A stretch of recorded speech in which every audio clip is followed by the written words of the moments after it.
বাংলাদেশের তৃতীয় শক্তি বলতে ইসলামী আন্দোলন বাংলাদেশকে বোঝায়।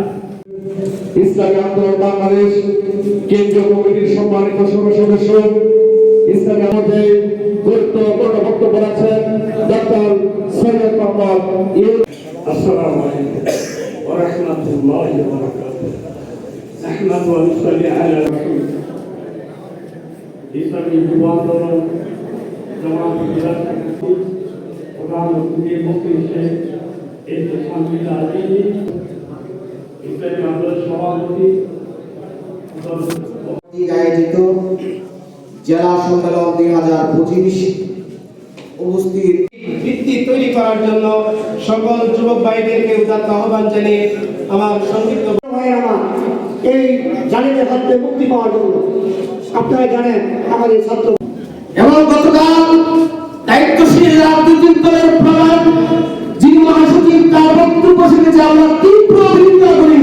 আমরা আজকের বক্তব্য থেকে আপনার ওই বক্তব্য তীব্র বিরোধিতা করি। বাংলাদেশের সংখ্যাগরিষ্ঠ মানুষের চিন্তা চেতনার বিরুদ্ধে যে আপনি যে চিন্তা লালন করেন সেই লালনের চিন্তা লালনকে আমরা তীব্র বিরোধিতা করি। আমরা চাই সমস্ত রাজনৈতিক দলের অংশগ্রহণের মাধ্যমে আগামী সম্ভাব্য নির্বাচন স্বাধীনতা উত্তর ৭১, স্বাধীনতা উত্তর ৫৩ বছর পরবর্তী সবচাইতে নির্বাচন এবং স্বচ্ছ সাফ একটা নির্বাচন। আপনারা যারা আগে খেলা হবে বলতো তারা খেলতে পারে নাই, তারা এর আগে আউট হয়ে গেছে। কিন্তু আপনারা যদি ভেবে থাকেন ১৬ বছরের জগতের পাথরের মতো যাদের কাছে licence, airport, high court, police, PDR থেকে সব টাকা সত্ত্বেও বর্তমানে টাকা সম্ভব হয়নি। যাদের কাছে কিছু নাই, যারা দীর্ঘ ১৬ বছর ঈদের পর আন্দোলন ঈদের পর আন্দোলন ঈদের নাই, তারা যদি মনে করেন এদেশের বিপ্লবী জনতার চিন্তা চেতনার বিরুদ্ধে গিয়ে কোনো কিছু করবেন সেটা জাতি দিবে না। আজকে আমি বর্তমান নির্বাচন কমিশনকে আজকের এই প্রোগ্রাম থেকে আহ্বান জানাবো, ঘরে ঘুরে ব্যবস্থার মাধ্যমে জরিপ করে পিয়ার পদ্ধতিতে নির্বাচন নিতে কোনো পারছেন মানুষ দাবি। এবং গতকাল দায়িত্বশীল রাজনৈতিক দলের প্রধান যিনি মহাসচিব তার বক্তব্য শুনে যে আমরা তীব্র বিরোধিতা করি। আমরা আজকের বক্তব্য দিয়ে আপনার ওই বক্তব্যের তীব্র বিরোধিতা করি।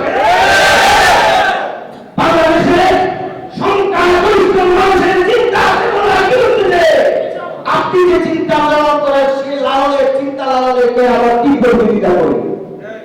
আমরা চাই সমস্ত রাজনৈতিক দলের অংশগ্রহণের মাধ্যমে আগামী সম্ভাব্য নির্বাচন স্বাধীনতা উত্তর ৭১, স্বাধীনতা উত্তর ৫৩ বছর পরবর্তী সবচাইতে নির্বাচন এবং স্বচ্ছ সাফ একটা নির্বাচন। প্রশ্ন রয়েছে স্থানীয় নির্বাচন না জাতীয় নির্বাচন আগে। আমরা আজকে প্রশ্নের জবাব দিলে সেটা হলো আমাদের যারা নীতি নির্ধারক। আমি একজন সহযোগী অঙ্গ সংগঠনের কেন্দ্রীয় দায়িত্বশীল, এই প্রশ্নের সলিউশন আমাদের নীতি নির্ধারকরা দিবেন। কিন্তু অবশ্যই বিষয়টা আমি বলতে পারি যে জাতির কল্যাণের যে নির্বাচন আগে দিয়ে বলা হয় ইসলামী আন্দোলন সেটাই আগে চাই। দুই নম্বর প্রশ্ন তারা আমাকে করেছে যে বিএনপি জাতীয় নির্বাচন চাই, বিএনপি যে জাতীয় নির্বাচন চায় এটা তো আপনারা অবগত হয়েছেন, তারা বিএনপি ক্ষমতায় গেলে জাতীয় সরকার গঠন করতে চায়। বুঝতে পেরেছেন? অর্থাৎ একটা বহু ব্যক্তিদেরকে নিয়ে একটা টিম গঠন করতে চায়। এই জাতি একটা বহু লোকদেরকে নিয়ে টিম গঠন আওয়ামী লীগ করেছিল, আর আস্থা করে বিক্ষিপ্ত হয়েছে। ৯০ দেশের জনগণের মেরুদণ্ডে যে সরকার হবে সেই সরকারের ক্রিয়া পদ্ধতি নির্বাচনের মাধ্যমে হওয়া সম্ভব। এই বলে আমি আমার বক্তব্য শেষ করলাম।